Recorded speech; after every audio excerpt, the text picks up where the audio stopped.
Ciri-ciri penelitian secara umum ada 8. Yang pertama adalah purposiveness, yaitu fokus pada tujuan penelitian. Kemudian rigor, teliti, memiliki dasar teori dan desain metodologi yang baik.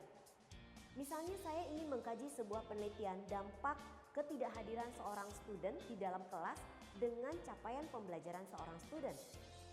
Hal itu merupakan mungkin sebuah fenomena awal yang saya temukan di kelas saya sendiri. Tetapi saya perlu melakukan kajian literatur. Apakah orang lain pernah melakukan penelitian yang sama?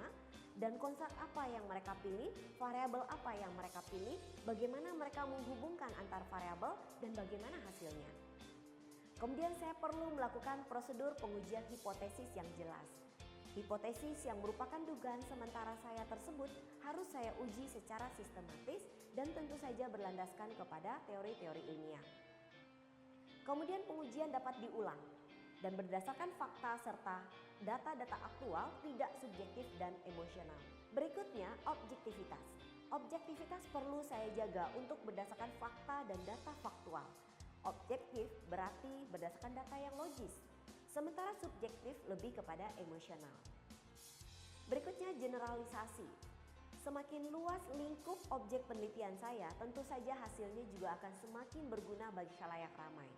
Tetapi tetap saja di dalam sebuah riset kita perlu boundary yang jelas. Ruang lingkup yang jelas kemana penelitian ini akan ditujukan. Berikutnya saya perlu menentukan precision. Mendekati realitas dan confident peluang kejadian dari estimasi yang dapat dilihat. Di dalam beberapa formulasi matematika kita mengetahui adanya precision terkait recall dan lain sebagainya.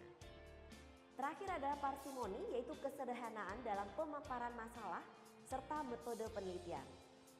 Pada saat Anda berada di dalam sebuah lingkup riset dengan tingkat ketelitian yang lebih tinggi, dengan lingkup profesionalitas yang lebih tinggi, tentu saja Anda perlu memaparkannya dengan bahasa-bahasa ilmiah yang dapat dipahami oleh lingkungan Anda.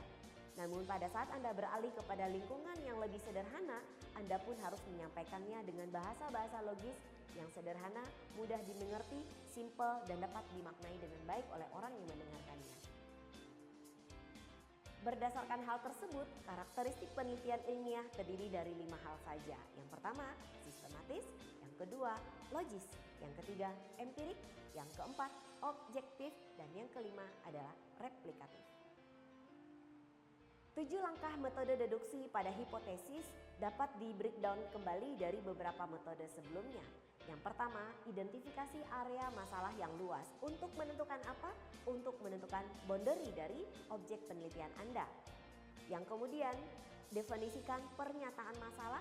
Di sini kita bisa juga menyebutnya sebagai objektivitas masalah serta riset question terkait permasalahan Anda. Yang berikutnya adalah mengembangkan hipotesis. Dugaan sementara perlu dilakukan terkait objek penelitian. Apa yang melatar belakangi penelitian, bagaimana identifikasi masalah Anda lakukan, dan bagaimana dugaan sementara Anda, sehingga hal ini mempengaruhi apa yang Anda usulkan terkait user requirement. Berikutnya, tentukan ukuran, lakukan pengumpulan data, lakukan analisis data, dan interpretasikan data sesuai dengan kebutuhan user.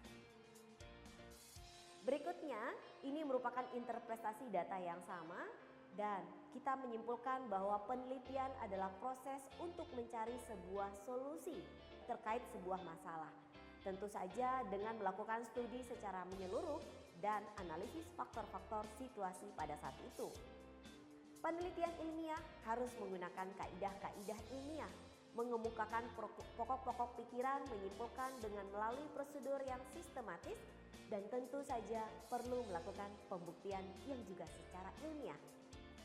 Metode ilmiah berlandaskan pada pemikiran bahwa pengetahuan atau knowledge dapat terwujud melalui apa yang kita sebut dengan panca indera, khususnya melalui pengamatan dan pendengaran.